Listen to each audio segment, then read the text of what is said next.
To this channel. तो यहाँ पे हम डिस्कस करने वाले हैं एच.सी. वर्मा की जो इंपॉर्टेंट क्वेश्चन है, चैप्टर है हमारे पास काइनेमेटिक्स, चैप्टर नंबर 3।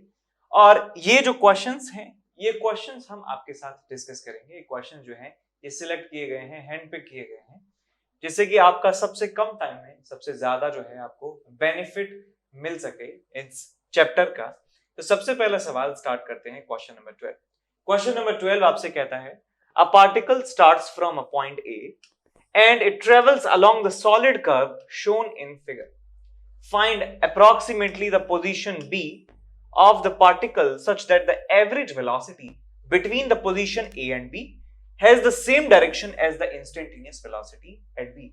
यानी कि डायरेक्शन ऑफ एवरेज वेलोसिटी और डायरेक्शन ऑफ इंस्टेंटेनियस वेलोसिटी जो है एक समान हो जानी चाहिए। तो हमें एक ऐसा पॉइंट ढूंढना है। तो सबसे पहले आप इस ग्राफ को देखिए। ग्राफ दिया है y और x के बीच में।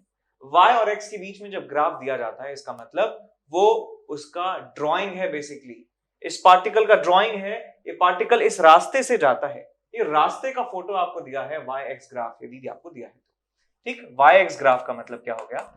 y-x ग्राफ का मतलब ग्राफ पाथ का फोटो, पाथ का फोटो। ठीक, ये बात आपको याद रखनी है। यानी कि वो ऐसे गया है और इस तरीके से ऐसे पाथ में ट्रेवल किया है उसने।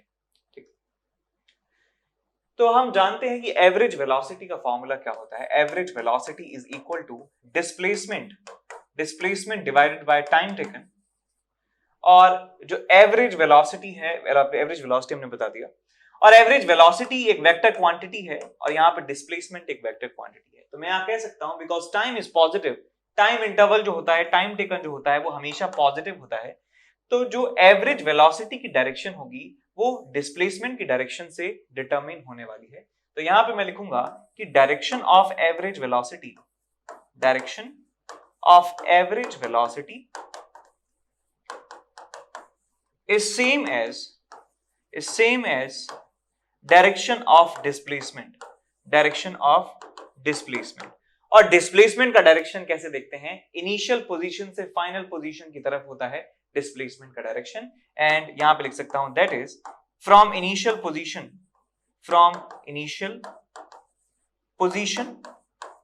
To final position. यदि आप इस वीडियो का पूरा फायदा उठाना चाहते हैं तो आप जरूर इन बातों को जरूर अपनी कॉपी में लिखिए, ये क्या बताता जा रहा हूं। ठीक है, आप एक रैंडम, आप जो भी आपके पास एक ब्लैंक नोटबुक है, notebook not paper, loose paper नहीं, एक ब्लैंक नोटबुक आप लीजिए और जो भी चीजें मैं बता रहा हूं वो आप लिखते जाइए। ठीक है, बिकॉज ये क्वेश्चंस ऑलरेडी हैंड पिक्ड है, ये वीडियो ऑलरेडी कॉन्सेंट्रेटेड होने वाली है। तो आप हर एक मोमेंट का, हर एक स्टेप का, हर एक पॉइंट का जो है आपको फायदा उठाना है, वो आपको लिखना जरूर है। ठीक है, बिकॉज ये आगे आपको काम में आएगा। आपको यदि रिवाइज करना हो, आपको कोई भी चैप्टर रिवाइज करना हो, तो आप इन पॉइंट्स के जरिए जो है उनके जो इंपॉर्टेंट जो पॉइंट्स हैं, जो पॉइंट्स जहां पे क्वेश्चन बन सकता है, जहां पे आप फंस सकते हैं, वो क्वेश्चंस, वो पॉइंट्स सारे आपको एक बार में रिवाइज हो जाएंगे, एक जगह मिल जाएंगे। That's what's the point of making this video, कि आप ये सारे पॉइंट लिखें और इसका फायदा उठा सकें ज्यादा से ज्यादा। अब मैं आगे चलता हूं डायरेक्ट। तो हमें एवरेज वेलोसिटी का डायरेक्शन पता चल गया। अब इंस्टेंटेनियस वेलोसिटी के बारे में बात करें। इंस्टेंटेनियस वेलोसिटी होता है dx by dt instantaneous velocity. और यदि कोई ऑब्जेक्ट कर्व में मूव कर रहा है तो हम जानते हैं कि टेंजेंशियल होती है डायरेक्शन वेलोसिटी की। तो यहाँ पे लिखते हैं जिसका इस फॉर्मूले से कोई संबंध नहीं है, वो हमारे पास क्या है। एक बात बता रहा हूं आपको कि if object is moving in curve, if an object moving in a curve, moves in a curve, then its instantaneous velocity is along the tangent to that curve, ठीक। तो जैसे मान लीजिए कोई ऑब्जेक्ट इस रास्ते से जा रहा है, तो इस रास्ते पे, इस पॉइंट पर यदि मैं देखना चाहता हूं, इस पॉइंट पे देखना चाहता हूं कि वेलोसिटी किस तरफ है, किस तरफ मुंह है इसका, जिस तरफ मुंह करके भाग रहा है, तो मैं यहाँ पे एक टेंजेंट बना सकता हूं। तो ये कह सकता हूं कि वेलोसिटी का डायरेक्शन इस समय यहाँ पर है। यदि मैं यहाँ पे देखना चाहता हूं कि पार्टिकल किस तरफ भाग रहा है, इसकी मुंडी किस तरफ है, तो मैं यहाँ पे एक टेंजेंट बना सकता हूं। ठीक है, समझ गया, सिंपल सी बात है। जिस तरफ मुंह रहेगा भागते हुए, तो उस तरफ ये भाग रहा होगा। यदि मान लीजिए मैं उसैन बोल्ट का फोटो खींच के आपको दिखाता हूँ, उसैन बोल्ट का फोटो खींचते हुए आपको दिखाता हूँ खींच के, और इस तरीके का फोटो आपको दिख रहा है, तो आप कह सकते हैं कि सर इसकी शक्ल तो राइट डायरेक्शन में है, तो this must be running, he must be running in this right direction. तो जिस तरफ मुंडी होगी उस तरफ ही भाग रहा होगा। तो हमें मुंडी की डायरेक्शन बतानी है यहाँ पे कि इस पॉइंट पे मुंडी का डायरेक्शन जो है वो टेंजेंट के अलोंग होने वाला है, तो वेलोसिटी टेंजेंट के अलोंग होने वाली है। अच्छा, अब बात करते हैं आगे। यहाँ पे बी पॉइंट हमें ढूंढना है जहां पर डिस्प्लेसमेंट का डायरेक्शन और टेंजेंट का डायरेक्शन जो है सेम आना चाहिए। मान लीजिए मैं एक पॉइंट की बात कर रहा हूं, पॉइंट है यहाँ पे बी, मान लेता हूं कि पॉइंट बी यहाँ पर है, तो मैं यहाँ पे प्रूव करके दिखाऊंगा आपको कि ये पॉइंट बी नहीं हो सकता है। कैसे? कि पॉइंट ए यहाँ पे है, पॉइंट बी यहाँ पे है, ए और बी को, ए से बी की तरफ यदि मैं एक लाइन बनाता हूं, तो इसका मतलब एवरेज वेलोसिटी जो है इस डायरेक्शन में है, बिकॉज डिस्प्लेसमेंट इस डायरेक्शन में है। इनिशियल से फाइनल पोजीशन की तरफ डिस्प्लेसमेंट है, इसका मतलब डिस्प्लेसमेंट का डायरेक्शन होगा ये वाला, और डिस्प्लेसमेंट के डायरेक्शन में ही एवरेज वेलोसिटी का डायरेक्शन होगा, तो ये एवरेज वेलोसिटी का डायरेक्शन हो गया। अब एवरेज वेलोसिटी का डायरेक्शन ये है, और इस पॉइंट पर इंस्टेंटेनियस वेलोसिटी का डायरेक्शन जो है वो ये है। तो एवरेज वेलोसिटी है इस तरफ और इंस्टेंटेनियस वेलोसिटी है इस तरफ। क्या ये कोइंसाइड कर रही हैं? तो हम कहेंगे नहीं कर रही है सर, तो इसका मतलब ये वाला पॉइंट नहीं हो सकता है। अब आप ध्यान से देखिए इस पॉइंट को, इस पॉइंट को आप ध्यान से देखिए। यदि मैं ए से टेंजेंट बनाता हूं यहाँ पर, ए से टेंजेंट बनाता हूं यहाँ पर, तो ये पॉइंट आप बी देखिए। अब ए से लेके बी तक, एक्सक्यूज मी, ए से लेके बी तक जो है डायरेक्शन होने वाली है एवरेज वेलोसिटी की, और यदि मैं यहाँ पे एक टेंजेंट भी ड्रॉ करता हूं तो टेंजेंट भी इसी के अलोंग आने वाली है, तो यही डायरेक्शन है इंस्टेंटेनियस वेलोसिटी की। तो मैं कह सकता हूं बी वाला पॉइंट यहां पर होने वाला है, जिस पॉइंट पर एवरेज वेलोसिटी का डायरेक्शन और इंस्टेंटेनियस वेलोसिटी का डायरेक्शन सेम होगा। तो पॉइंट हमारा बी कहां मिल जाएगा हमको? यहाँ के आप कोऑर्डिनेट्स बता सकते हैं, इसके कोऑर्डिनेट्स आपको मिल जाएंगे यहाँ से बड़े आराम से। ये वाला पॉइंट है 3 और इसका जो है 5 मीटर, सो 5 मीटर कॉमा 3 मीटर आपको आंसर यहाँ पे मिल जाता है। तो x = 5 मीटर, y = 3 मीटर आपको आंसर मिल जाएगा। समझ गए? तो यहाँ पे आपको थोड़ा सा सोचना था, आपको कोई एक पॉइंट लेना था जिससे आपके दिमाग में क्लैरिटी आए कि अच्छा यार ये वाला पॉइंट नहीं हो सकता। तो एक यूनिक पॉइंट या एक बहुत ही हैंडफुल ऑफ पॉइंट्स आपको यहाँ पे मिलने वाले हैं कि जहां पर एक इंस्टेंटेनियस वेलोसिटी का डायरेक्शन और एवरेज वेलोसिटी का डायरेक्शन जो है बराबर हो सकता है। तो ये आपको यदि समझ में आ गया कि ऐसे बहुत सारे पॉइंट नहीं हो सकते हैं, तो फिर आपको इस ग्राफ में ढूंढना है कि यार इस ग्राफ में ऐसा पॉइंट कौन सा हो सकता है जहां पे डिस्प्लेसमेंट का डायरेक्शन और एवरेज और टेंजेंट का डायरेक्शन जो है सेम मिल जाए। तो हम कहेंगे कि ए से आप एक टेंजेंट बनाइए इस कर्व के ऊपर, तो कर्व के ऊपर टेंजेंट हम बनाते हैं और टेंजेंट जिस पॉइंट पर आप टच करती है ग्राफ को, वो पॉइंट हमारा हो जाएगा पॉइंट नंबर डी। ठीक है, यहाँ पे क्वेश्चन नंबर 21 जो है डिस्कस कर रहा हूं मैं। इसमें दिया है अ police jeep is chasing a culprit going on a motorbike. The motorbike crosses a turning at turning. Turning basically कह सकते हैं कि एक मार्क है हमारे पास, एक पॉइंट है, स्पेशल पॉइंट है, यूनिवर्सल पॉइंट है। At a speed of 72 km/h, the jeep follows it at a speed of 90 km/h. सही बात भी है कि जो चोर हैं वो धीरे जा रहे हैं, पुलिस जो है वो ज्यादा तेजी से जा रही है, उनका पीछा कर रही है। Crossing the turning 10 seconds later than the bike. और वो बाइक जो टर्निंग है उसको 10 सेकंड में पार कर लेती है जैसे ही बाइक पार करती है उसको। Assuming that they travel at a constant speeds, how far from the turning will the jeep catch up with the bike? तो यहाँ मैं आपको एक डायग्राम बना के दिखाता हूँ कि मान लीजिए एक टर्निंग है, यहाँ पे इसका नाम है टर्निंग, एक पॉइंट है बेसिकली, है ना, कोई ज्यादा इसके चक्कर में नहीं पड़ना है, इट्स जस्ट अ पॉइंट। और यहाँ पे जो बाइक है, जो कल्प्रिट है बेसिकली, वो मूव कर रहा है 72 km/h। अब 72 km/h को आप कन्वर्ट कर सकते हैं मीटर पर सेकंड में। 72 × 5/18, तो यहां से आ जाएगा आपके पास ये 4 बार, that is 20 metre per second, 20 metre per second. तो यहाँ पे इसको क्रॉस करते हैं और इनकी स्पीड आ जाती है 20 मीटर पर सेकंड के बराबर। और इनके पीछे जो है पुलिस है। ऑफ कोर्स पुलिस जब 10 सेकंड के बाद यहां पहुंचती है, इसका मतलब पुलिस इनके पीछे है। तो मैं मान लेता हूं कि पुलिस की जो कार है वो है ये है, और पुलिस मूव कर रही है 90 की स्पीड से, और 90 को आप लिख सकते हैं 90 × 5/18, 18 से गया 5 बार, 5 5 25, 25 मीटर पर सेकंड। तो ये जो है ट्रेवल कर रही है 25 मीटर पर सेकंड की स्पीड से, और कहते हैं कि ये जो कार है पुलिस कार, ये 10 सेकंड के बाद यहां पे पहुंचती है। तो मैं ये डिस्टेंस बता सकता हूं कि ये 10 सेकंड के बाद यहां पहुंच जाएगी, 25 मीटर पर सेकंड से 25 की कांस्टेंट स्पीड से 10 सेकंड में आप पहुंच रहे हैं। इसका मतलब जो डिस्टेंस है पुलिस की यहां से वो 250 मीटर है। पुलिस की डिस्टेंस इस टर्निंग से या कह सकते हैं चोरों से 250 मीटर के बराबर है, 250 मीटर के बराबर है। तो आपसे पूछा है कि टर्निंग के कितना बाद ये इनको कैच कर पाएगी। तो मैं ये t बराबर 0 पे सिचुएशन मान लेता हूं, यहाँ पे स्टॉप वॉच लगा देता हूं मैं कि यार अब देखते हैं कि होगा क्या, कि पुलिस क्या इन चोर को पकड़ पाएगी, और पकड़ पाएगी तो कितना दूर पकड़ पाएगी। तो यहाँ जो है मैं दूसरी सिचुएशन बना रहा हूं कि ये जो है मोटर बाइक ये पहुंच जाती है यहाँ, मोटर बाइक पहुंच जाती है यहाँ, और ये जो पुलिस की कार है ये भी पहुंच जाती है इनके पास, और मैं मान लूंगा कि दोनों यदि एक ही पॉइंट पर पहुंच गए हैं तो इसका मतलब पकड़ लिया गया है चोर। और मैं ये जो डिस्टेंस है ये मान लेता हूं x के बराबर है, और टाइम जो है हो चुका है लेट्स से t के बराबर। तो t टाइम पर जो पुलिस है वो चोर के पास पहुंच चुकी है, और इस टर्निंग पॉइंट से इसका जो डिस्टेंस है वो आ चुका है x के बराबर। ये यहां से लेके यहां तक का जो डिस्टेंस है हम जानते हैं 250 मीटर के बराबर है।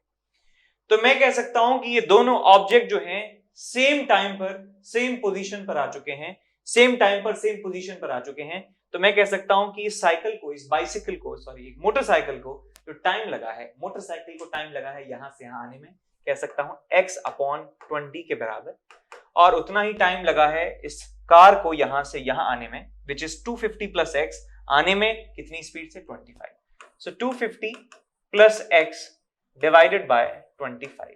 तो मैंने टाइम बराबर कर दिया दोनों को, दोनों सेम टाइम पर पहुंच जाती हैं सेम पोजीशन पर, और इसका मतलब समझ गया कि दोनों सेम टाइम पर सेम पोजीशन पर हैं, इसका मतलब वो पकड़ लिए गए हैं चोर। अब इसको सॉल्व करेंगे, 5 से गए 4 बार, 5 से गए 5 बार, क्रॉस मल्टीप्लाई करेंगे तो आएगा आपके पास 5x is equal to 1000 plus 4x, 1000 plus 4x, x आ जाएगा आपके पास 1000 मीटर के बराबर, 1000 मीटर या कह सकते हैं 1 किलोमीटर के बराबर। तो ये एक तरीका था जो हमने ग्राउंड से ऑब्जर्व करके इसको सॉल्व कर दिया है। अब इसका दूसरा तरीका एक और भी है, यदि आप रिलेटिव मोशन के बारे में जानते हैं, आपने यदि नहीं पढ़ा है तो आपको समझ शायद नहीं आएगा, आप ये स्किप कर सकते हैं, लेकिन यदि आपने रिलेटिव मोशन पढ़ लिया है तब आप इस क्वेश्चन को और भी आसान तरीके से कर सकते हैं। तो हमने इतना ऑब्जर्व कर लिया था कि ये टर्निंग पॉइंट पर ये बाइसिकल है, ये मोटरसाइकिल है, सॉरी बेइज्जती कर रहा हूं चोरों की बार बार। तो ये हमारे पास है कार, और इनके बीच का जो डिस्टेंस है वो 250 मीटर के बराबर है, 250 मीटर है ये साहब, ठीक। ये मूव कर रहे हैं 20 की स्पीड से, ये मूव कर रहे हैं 25 मीटर पर सेकंड की स्पीड से। अब मैं ऑब्जर्व कर रहा हूं चोरों के रेस्पेक्ट में, विद रेस्पेक्ट टू कल्प्रिट, यदि मैं इस सिचुएशन को ऑब्जर्व करूं तो ये बस जो है ये मूव कर रही होगी 25 minus 20 is equal to 5 metre per second से, और ये जो कल्प्रिट है यहाँ पे ये रुक चुके हैं, ये रेस्ट पे आ चुके हैं। तो इसका मतलब इसको यदि यहाँ कैच करना है, इसको यदि यहाँ पहुंचना है तो 250 मीटर चलना होगा, 250 मीटर चलना होगा कितनी स्पीड से, 5 मीटर पर सेकंड से। तो मैं यहाँ पे लिख सकता हूँ कि टाइम जो इसको लगेगा पुलिस को, वो होगा आपके पास relative displacement divided by relative velocity. तो relative displacement is 250 metre divided by relative velocity is 5, तो आपको मिल जाएगा यहाँ से 50 सेकंड। 50 सेकंड में ये इसको पकड़ लेगा, 50 सेकंड में इसको पकड़ लेगा। तो मैंने रिलेटिव मोशन से टाइम निकाल लिया, कितने टाइम में अरेस्ट हो जाएंगे, और मैं इस टाइम को मल्टीप्लाई कर सकता हूं इससे कि ये टर्निंग पॉइंट के बाद कितना चल चुका होगा। तो टर्निंग पॉइंट के बाद यदि ये आपको निकालना है कितना चला होगा, तो इसका मतलब मैं डिस्प्लेसमेंट निकालना चाहता हूं, displacement of culprit with respect to ground, displacement of culprit with respect to ground यदि मैं निकालना चाहता हूं, यही आपसे क्वेश्चन में पूछा गया है। तो टाइम को मल्टीप्लाई कर दूंगा इसकी ग्राउंड के रिस्पेक्ट में वेलोसिटी से, तो आपको मिल जाएगा 1000 मीटर के बराबर, 1000 मीटर यानी कि 1 किलोमीटर के बराबर आपको ये आंसर मिल जाता है। तो जो भी आपको आसान लगा हो आप वैसे कर सकते हैं, ठीक है। तो यदि इस मेथड से यदि करते हैं तो हमें कैलकुलेशन कम करना पड़ता है। मैं चाहूं तो यहाँ तक का जो पार्ट है वो अपने दिमाग में कैलकुलेट कर सकता हूँ, बट ये पर्सन टू पर्सन डिपेंड कर सकता है कि हो सकता है कुछ लोग ना कर पाए, कुछ लोग कर पाए, दैट डजंट मैटर। बट आप जो भी देख लें, जो भी आपको आसान लगे उससे आप इसे सॉल्व कर सकते हैं। आगे चलते हैं, क्वेश्चन नंबर 22 सॉल्व कर रहे हैं। 22 में आपको दिया है car traveling at a speed of 60 overtakes another car traveling at a 42. Assuming each car to be 55 meter long, find the time taken during the overtake and the total road distance used to overtake. पहली बात तो मैं एक बताना चाहूंगा, ये 5 metre जो लंबी कार है ये काफी लंबी है, they are very huge cars, ठीक है, यानी कि लंबी बहुत ज्यादा है, काफी लंबी कार है। बिकॉज जो नॉर्मल कार होती हैं, लेट्स से क्रेटा है आपके पास, और वो लगभग 4 मीटर के आसपास है, 4 से थोड़ा सा ज्यादा, ये 5 मीटर है, इसका मतलब काफी ज्यादा बड़ी कार है। तो ओवरटेक कर रहे हैं एक दूसरे को। ऑफ कोर्स ओवरटेक कौन किसको करेगा? जो ज्यादा तेज चल रहा है वो पीछे रहा होगा, और जो धीरे चल रहा है वो आगे रहा होगा, और तब ये ज्यादा तेज चलने वाला इसको ओवरटेक कर लेगा। तो हमें एक तो टाइम बताना है, कितने टाइम में ओवरटेक करेगा, और कितना ये जगह जो है, कितना स्पेस जो है, कितना रोड का ये इस्तेमाल कर रहे होंगे उस पूरे ओवरटेक में, ये भी हमें यहां पर बताना है। तो यहाँ पे मैं मान लेता हूं कि एक कार है हमारे पास, और कार को नाम दे सकते हैं, और चाहे तो ना भी दें तो कोई फर्क नहीं पड़ेगा। और दूसरी कार है यहां पर। पहली जो कार है वो चल रही है कितनी से? 60 किलोमीटर पर आवर से चल रही है, और जो दूसरी कार है वो चल रही है 42 किलोमीटर पर आवर से। ठीक, आप इसे ग्राउंड के फ्रेम में भी सॉल्व कर सकते हैं, इसे आप रिलेटिव मोशन से भी सॉल्व कर सकते हैं। मैं दोनों से आपको सॉल्व करके दिखाता हूं, ठीक है। ये 60 से चल रही है, ये 42 से चल रही है। अब ये तेज चल रही है तो ऑफ कोर्स ये इसको ओवरटेक कर लेगी। तो मैं यहाँ पे मान लेता हूं कि t बराबर 0 पर ये सिचुएशन है, t बराबर 0 पे सिचुएशन है, और कुछ समय के बाद t इज टू टी पर होगा क्या?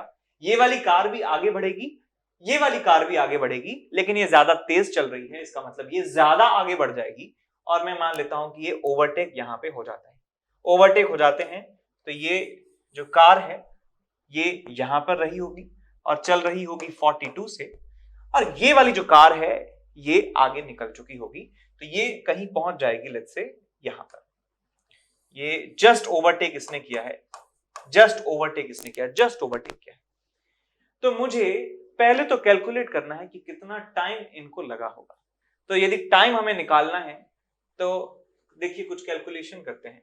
तो पहले मैं बात कर रहा हूं इस कार की, इस कार के पिछवाड़े की बात कर रहा हूं, ठीक है। जब भी हमारे पास एलोंगेटेड ऑब्जेक्ट हो, मोशन वाले चैप्टर में एलोंगेटेड ऑब्जेक्ट यानी कि जिनकी लंबाई ज्यादा है, एक पॉइंट से जो है वो ज्यादा, यानी कि हम एक पॉइंट पर लोकेट उनको नहीं कर सकते। तो ऐसे क्वेश्चंस में आपको इस पूरे ऑब्जेक्ट में, इस पूरी कार में, पूरी ट्रेन यदि होती, उसमें कोई भी आप एक पॉइंट चूज कर लीजिए, कोई भी एक पॉइंट चूज कर लीजिए, और उस पॉइंट का डिस्प्लेसमेंट, पॉइंट का वेलोसिटी, पॉइंट का एक्सेलरेशन आपको देखना होता है। आप चाहे तो फ्रंट यूज कर सकते हैं, आप चाहे तो ये रेयर वाला जो एंड है यूज कर सकते हैं, आप चाहे तो मिडिल पॉइंट यूज कर सकते हैं, ठीक है। तो आसान रहेगा कि आप स्टार्टिंग वाला पॉइंट चूज करें या एंड वाला पॉइंट चूज करें। तो ये वाला एंड यहां से चलकर कहां आ चुका है? यहां आ चुका है, यहां से चलकर यहां आ चुका है, ठीक। और ये जो डिस्टेंस है मैं मान लेता हूं x के बराबर डिस्टेंस, ये वाली जो डिस्टेंस है ये x के बराबर है, x के बराबर है, ये मैंने मान लिया। और इस वाली कार का जो रियर एंड है, और ये रियर एंड पहुंच चुका है यहां पर, ये वाला रियर एंड जो है यहां पर पहुंच चुका है। तो मैं ये वाली डिस्टेंस बता सकता हूं कि ये डिस्टेंस कितनी होगी। कैसे पता लगाऊंगा? कि ये वाली डिस्टेंस में इस कार की लेंथ विच इज 5 मीटर, और इस कार की length which is also 5 metre. तो भाई ये देखो, आप ज्योमेट्रिकली देखिए सिचुएशन को, कि ये आपके पास है यहां से लेके यहां तक x, यहां से लेके यहां तक x है, ये 5 है और ये 5 है, तो कितना हो जाएगा आपके पास? x minus 5 plus 5 which is x minus 10। तो ये सेम टाइम में सेम ये अलग अलग डिस्प्लेसमेंट करती हैं। तो मैं यहां पे लिख सकता हूं कि सेम टाइम पे हो रहा है, तो इनका टाइम जो है यहां से यहां तक, इस पोजीशन से इस पोजीशन में जाने का बराबर होगा। तो टाइम कैसे निकालूंगा? Displacement upon constant speed, constant velocity का मैग्नीट्यूड। तो यहां पे आ जाएगा आपके पास इस कार के लिए x माइनस 10 डिवाइडेड बाय, ध्यान रखना है कि मीटर में और वो किलोमीटर पर आवर में है, x minus 10 divided by 42 into 5/18 कर देता हूं इसको मैं, जिससे मीटर पर सेकंड में ऐसा यूनिट्स में कन्वर्ट हो जाए, इज इक्वल टू, ये इसका डिस्प्लेसमेंट है आपके पास x, और इसका वेलोसिटी कितना है आपके पास? 60 के बराबर, 60 इंटू 5/18। तो 5/18 से 5/18 जो है वो कैंसिल आउट हो जाएगा, यहां बचेगा आपके पास 42, यहां बचेगा 60, 6 से गया 10 बार, 6 से गया 7 बार, क्रॉस मल्टीप्लाई करेंगे 7x is equal to 10x minus 100, आपको मिल जाएगा यहां से 3x इज इक्वल टू 100, और x की वैल्यू आपको मिल जाएगी 100 divided by 3 which is equal to 33.3 metre आपको मिल जाता है x का वैल्यू। अब हमें ये देखना है कि कितना रोड का इस्तेमाल इन्होंने किया है, कितना रोड इन्होंने घेर लिया है, बिकॉज हम जानते हैं जब ये ओवरटेक करेंगे तो इनके बीच में आगे पीछे कार जो है वो नहीं और आ सकती हैं, कोई तीसरी कार इनके बीच में नहीं आएगी, है ना, बिकॉज एक्सीडेंट होने का चांस बहुत ज्यादा हो सकता है वहां पर। तो ये देखिए आप कितना रोड ये खा चुके हैं। तो मैं ये कह सकता हूं कि यार इन्होंने इतना रोड जो है वो खा लिया है, इतना रोड इन्होंने खा लिया है, ये रोड इन्होंने खत्म कर दिया है। तो ये ब्लू कलर की जो पट्टी है इसका विड्थ आपको बताना है कितना होगा। तो यार मैं ये x तो ऑलरेडी निकाल चुका हूं, ये x जो है ऑलरेडी निकाल चुका हूं, यहां से लेकर यहां तक का जो डिस्टेंस है मैं ऑलरेडी निकाल चुका हूं, which is equals to x which is 33.3 metre. और ये जो है कार की लेंथ के बराबर जो डिस्टेंस है मैं और ऐड कर सकता हूं, तो 5 मीटर इसमें और ऐड कर देंगे तो हमारा टोटल आंसर मिल जाएगा। तो यहां लिखूंगा मैं total road occupied is equal to 33.3 plus 5, आ जाएगा आपके पास ये 38.3 मीटर के बराबर। 38.3 मीटर के बराबर रोड जो है ये घेर लेते हैं, लास्ट वाले पार्ट को इग्नोर कर देंगे तो आपका आंसर आ जाएगा अप्रोक्सीमेटली 38 मीटर के बराबर। ठीक है, अब इसको यदि आप रिलेटिव मोशन से करना चाहें तो आप क्या करेंगे, इस कार को रोक सकते हैं और आपको मिल जाएगा कि टाइम कितने समय में ये इसको क्रॉस कर देती है, ओवरटेक कर देती है। ओवरटेकिंग का समय निकाल सकते हैं रिलेटिव मोशन से, और फिर आपको रोड का डिस्टेंस निकालने के लिए सिचुएशन ड्रॉ करनी होगी। तो ग्राउंड के फ्रेम में ये आसानी से हो जा रहा है, ज्यादा कोई दिक्कत नहीं आ रही है, तो कर लें जैसे भी आपको अच्छा लगे। ठीक है, क्वेश्चन नंबर 26 यहाँ पे डिस्कस कर रहे हैं। क्वेश्चन में आपको दिया है a person sitting on a top of a tall building is dropping balls at regular intervals of 1 second. Find the position of the third, fourth and fifth ball when the sixth ball is being dropped. तो एक person है जो एक काफी ऊंची building की छत पे बैठा हुआ है या खड़ा हुआ है, doesn't matter, और वो वहां से बॉल्स ड्रॉप करता है, बॉल जो है वो ड्रॉप करता है। तो बॉल ड्रॉप करता है t is equals to 0 पर, एक बॉल नीचे गिर चुकी है। उसके बाद 1 सेकंड के बाद वो बॉल, पहली बॉल छोड़ने के 1 सेकंड के बाद वो दूसरी बॉल को ड्रॉप करता है। उसके बाद 1 सेकंड के बाद तीसरी बॉल को ड्रॉप करता है, 1 सेकंड के बाद चौथी बॉल को ड्रॉप करता है, 5वीं सेकंड के बाद एक और बॉल ड्रॉप करता है। उसके बाद जैसे ही वो 6वीं बॉल 6th बॉल को ड्रॉप करने वाला होता है, हमें उस इंस्टेंट पे एक फोटो खींचना है सारी बॉल्स जो नीचे जा रही हैं उनका, और बताना है कि position of the third ball, third कौन सी कहलाएगी, जो स्टार्टिंग से थर्ड होगी, उसके बाद स्टार्टिंग से फोर्थ और स्टार्टिंग से फिफ्थ बॉल का पोजीशन हमें बताना है कि जब हम 6th बॉल को फेंक रहे होंगे। ठीक है, तो यहां मैं एक बिल्डिंग बना देता हूं, ऊंची है बिल्डिंग और ये रही बिल्डिंग। यहां पे जो है पर्सन है वो लेट्स से लेटा हुआ है और यहां से बॉल जो है वो ड्रॉप कर रहा है। तो जैसे ही 6th बॉल ड्रॉप कर रहा होगा, नीचे 5 बॉल्स ऑलरेडी प्रेजेंट रही होंगी। एक बॉल लेट्स से यहां पर है विच इज फर्स्ट बॉल, यहां पे होगी लेट्स से सेकंड बॉल। ठीक है, स्केलिंग नहीं की गई है ना, तो ऐसे मत कहना सर इनके बीच में गैप ज्यादा कम होना चाहिए, वो सब छोड़ दो। बस मान लो यहाँ पे है ये थर्ड बॉल और ये है आपके पास फोर्थ बॉल और ये है आपके पास फिफ्थ बॉल। ठीक, और ये 6th ball is just being drop. तो आप ये देखिए इस बॉल को कितना टाइम हुआ होगा, 1 सेकंड हवा में हुआ होगा। तो ये बॉल 1 सेकंड से हवा में है, ये बॉल 2 सेकंड से हवा में है, ये बॉल 3 सेकंड से हवा में है, ये बॉल 4 सेकंड से हवा में है, ये बॉल 5 सेकंड से हवा में है। क्या नाम है इसका, फर्स्ट बॉल है। ठीक है, तो हमें सबसे पहले बताना है कि थर्ड बॉल का पोजीशन क्या होगा। तो थर्ड बॉल का आप डिस्प्लेसमेंट निकाल लीजिए। इस बॉल का डिस्प्लेसमेंट कैसे निकालेंगे कि ये डाउनवर्ड डायरेक्शन में आए हैं, so displacement s is equals to initial velocity 0 plus half into minus g into t square. g की वैल्यू आप 9.8 ले सकते हैं, 9.8 इनटू t स्क्वायर का मतलब 9। तो ये आपको मिल जाता है 278 divided by 2 which is 44.1 metre. 44.1 metre यहां से लेकर यहां ये बॉल प्रेजेंट होगी उसके बाद पूछा है फोर्थ बॉल कहां पे होगी।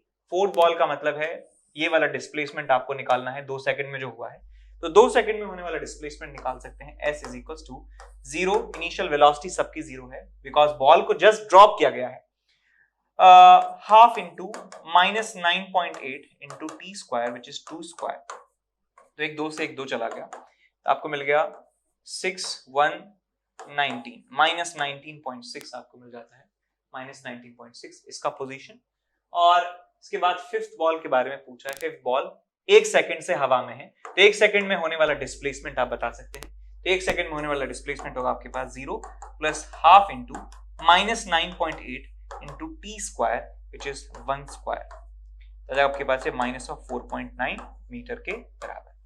तो इस तरीके से आप पोजीशन जो है निकाल सकते हैं। पोजीशन निकालने में कोई ज्यादा बड़ा काम नहीं था, लेकिन इस क्वेश्चन को समझने में कि कौन सी बॉल कितने सेकंड तक हवा में रही होगी ये जानना बहुत जरूरी था, ये समझना बहुत जरूरी था। तो क्वेश्चन नंबर 39 यहाँ पे हम डिस्कस कर रहे हैं। क्वेश्चन में आपको दिया हुआ है find the average velocity of a projectile between the instants, यानी कि 2 इंस्टेंट की बात यहां पे की जा रही है, ठीक है। It crosses the half the maximum height, जब ये half the maximum height h max by 2 height पर होता है, तो ऐसे 2 इंस्टेंट के बीच में आपको एवरेज वेलोसिटी कैलकुलेट करनी है। और आगे इंफॉर्मेशन दिया है, it is projected with a speed u at an angle theta with the horizontal, ये u स्पीड से हॉरिजॉन्टल के साथ थीटा एंगल बनाते हुए प्रोजेक्ट किया जाता है। तो यहाँ देखिए सिचुएशन, ये ग्राउंड है आपके पास, यहां से एक ऑब्जेक्ट को प्रोजेक्ट किया जाता है with speed u at an angle theta, और ये एक पैराबोलिक पाथ में ट्रेवल करता है। इसका इस पूरे पाथ में इस ऑब्जेक्ट का जो मैक्सिमम हाइट है वो होता है ये, this is maximum height attend by this object. इसका फॉर्मूला भी सबको मालूम है, u square sine square theta by 2g, लेकिन अभी रोक के फॉर्मूले को। तो ये h है, तो h बाई 2 कहीं होगा यहाँ पर, h बाई 2 होगा कहीं यहाँ पर, h बाई 2, और एक बार h बाई 2 ये ऑब्जेक्ट होगा यहाँ पर। हमें इस इंस्टेंट पे जब ऑब्जेक्ट था, लेट्स से यहाँ पे t is equal to t1 time हो रहा था, और यहां पे टाइम जो है वो हो रहा है t is equal to t2, तो यहां से लेकर यहां तक के बीच में आपको निकालना है कि एवरेज वेलोसिटी कितना रहा होगा। एवरेज वेलोसिटी हमें निकालना है। एवरेज वेलोसिटी का फॉर्मूला हम जानते हैं, displacement upon time. Displacement upon time होता है, displacement upon time is average velocity. तो यहां से लेकर यहां तक डिस्प्लेसमेंट हम कह सकते हैं ये रहा होगा, this is the direction of displacement, this is the direction of displacement and this is the magnitude। ये जो डिस्टेंस है ये डिस्टेंस होगा मैग्नीट्यूड ऑफ डिस्प्लेसमेंट के बराबर, और हमें डिस्प्लेसमेंट निकालना है और टाइम से डिवाइड करना है कि कितने टाइम में यहां से यहां ये पहुंच जाएगा। अब बहुत सारे लोग क्या करेंगे, यहां से यहां तक के बीच में h by 2 का वैल्यू लिखा इन्होंने, u square sine square theta by 4g is h by 2, और यहां से यहां तक का टाइम निकाला, फिर यहां से यहां तक के टाइम में से इस टाइम को माइनस किया, तो यहां से यहां तक का टाइम आया, उसका डबल कर दिया, तो यहां से टाइम आ गया, और उसके बाद डिस्प्लेसमेंट निकाला। और उनको ऐसा करने के बाद, ये सब टाइम और डिस्प्लेसमेंट अलग अलग निकालने के बाद उनको समझ में आता है कि अरे यार कितने बड़े हम उल्लू थे कि हमने इस सवाल को और ढंग से सोचा नहीं, 30 सेकंड और सोच लेते तो इतना बड़ा कैलकुलेशन नहीं करना पड़ता। देखिए यहां से यहां तक का जो टाइम है which is t2 minus t1, तो मैं कह सकता हूं कि यहां से यहां तक के बीच में इसकी जो वेलोसिटी है हॉरिजॉन्टल डायरेक्शन में कितनी होती है, u cos थीटा के बराबर, और वर्टिकल डायरेक्शन में वेलोसिटी होती है नॉट इसकी u cos थीटा होती है ये तो, और ये होती है v sin थीटा के बराबर। किसी इंस्टेंट पे इसकी वेलोसिटी यदि v है, लेट्स से v1 है, तो ये v1 cos थीटा होगा, लेकिन ये हमेशा u cos थीटा के बराबर होता है। तो हॉरिजॉन्टल डायरेक्शन में डिस्प्लेसमेंट को मैं लिख सकता हूं, हॉरिजॉन्टल डायरेक्शन में जो डिस्प्लेसमेंट है लिख सकता हूं u cos theta into time कितना लग रहा है t2 माइनस t1। ये डिस्प्लेसमेंट हुआ हॉरिजॉन्टल डायरेक्शन में। हमारे लिए ये इतना आसानी से हमने इसलिए ऐसे लिख दिया है बिकॉज हम जानते हैं कि डिस्प्लेसमेंट यहां से लेके यहां तक का हॉरिजॉन्टल डायरेक्शन में होना है, तो यहां से यहां डिस्प्लेसमेंट को लिख सकता हूं horizontal velocity which is constant always, और ये t2 minus t1 divided by time. आपको करना है कि यहां से यहां जाने में टाइम कितना लगा है, यहां से यहां जाने में टाइम कितना लगा है t2 माइनस t1, और आप इसे कैंसिल आउट कर सकते हैं, आपको मिल जाएगा ये u cos थीटा। ठीक, u cos थीटा आपको आंसर मिल जाता है, तो average velocity is u cos theta. ठीक है, अब ये तो हुआ इसका एक तरीका। यदि आप काफी सारी फिजिक्स पढ़ चुके हैं तो एक आपको एडल्ट तरीका भी मैं आपको समझा देता हूं कि क्या एडल्ट तरीका है इसका। ठीक है, तो आप देख सकते हैं कि यहां से लेकर यहां तक जो है ऑब्जेक्ट की जो वेलोसिटी है कुछ इस तरीके से होती है, और उसके बाद यहां से लेकर यहां तक यदि मैं बात करूं तो ऑब्जेक्ट की जो वेलोसिटी है, प्रोजेक्टाइल की जो वेलोसिटी है वो कुछ इस तरीके से होती है। यहां पर इसका वेलोसिटी होता है u cos थीटा और यहां होता है आपके पास vy। बिल्कुल इसके सिमेट्रिकली यहां पर एक जो पॉइंट होगा उसका वेलोसिटी इस तरफ होगा u cos theta, same horizontal level पे पॉइंट की बात कर रहा हूं, और नीचे होने वाला है vy1 कह देते हैं, इसको भी vy1 कह देते हैं। हम जानते हैं कि सेम हॉरिजॉन्टल लेवल पर जो पॉइंट होते हैं उनकी वर्टिकल स्पीड बराबर होती है, बल्कि डायरेक्शन ऑपोजिट होती है। ये ऊपर की तरफ वेलोसिटी है, इसके नीचे की तरफ वेलोसिटी है। ऐसे यहाँ पे ऑब्जेक्ट होगा, उसकी वेलोसिटी लेट्स से vy2 के बराबर है, तो बिल्कुल यहाँ पर एक पॉइंट होगा जिसकी वेलोसिटी vy2 के बराबर यहाँ पर है। हॉरिजॉन्टल वेलोसिटी तो सेम रहने ही वाली है, u cos थीटा। तो जब आप इन सारी वेलोसिटीज का एवरेज लेंगे तो आप कह सकते हैं यार कि जैसा एक पॉइंट यहाँ पे vy1 वाला है, ऐसा ही माइनस vy1 वाला भी एक पॉइंट है। ऐसे ही पॉइंट यहाँ पे हमें vy2 वेलोसिटी दे रहा है इस डायरेक्शन में, ऐसे ही vy2 हमें माइनस में वेलोसिटी दे रहा है। तो आप इन सारी वेलोसिटीज का एवरेज यदि लिखें तो ये वाली जो टर्म्स हैं पॉजिटिव वेलोसिटी इस डायरेक्शन में, वो नेगेटिव वेलोसिटी से कैंसिल आउट हो जाते हैं। बचता हमारे पास है कंपोनेंट, ये कंपोनेंट ही कांस्टेंट है, बाकी सब एवरेज निकालते समय कट जाएंगे, तो u cos थीटा ही हमारा आंसर आने वाला है। ठीक, ये ना सिर्फ h/2 के लिए ट्रू है, बल्कि ये उन सारे इंस्टेंट्स के लिए ट्रू है जो सेम हॉरिजॉन्टल लेवल पे पार्टिकल को पहुंचाते हैं। मान लीजिए मैं सिर्फ h/2 ही नहीं, सिर्फ h/4 वाला पॉइंट्स ले लेता, कि ऐसे पॉइंट्स, ऐसे इंस्टेंट जहां पे ऑब्जेक्ट की जो हाइट है ग्राउंड से h/4 है, तब भी हमारा आंसर u cos थीटा ही होता। यदि मैं बात करूं यहां से t बराबर 0 से t = 2u sin theta by g, यानी कि यहां इस पॉइंट से इस पॉइंट के बीच में यदि मैं एवरेज वेलोसिटी निकालता हूं तो भी मेरा आंसर u cos थीटा ही आएगा। जब पूरे टाइम, जितने पूरे टाइम में वो हवा में रहा है, उन पूरे टाइम में average velocity u cos theta ही रहती है।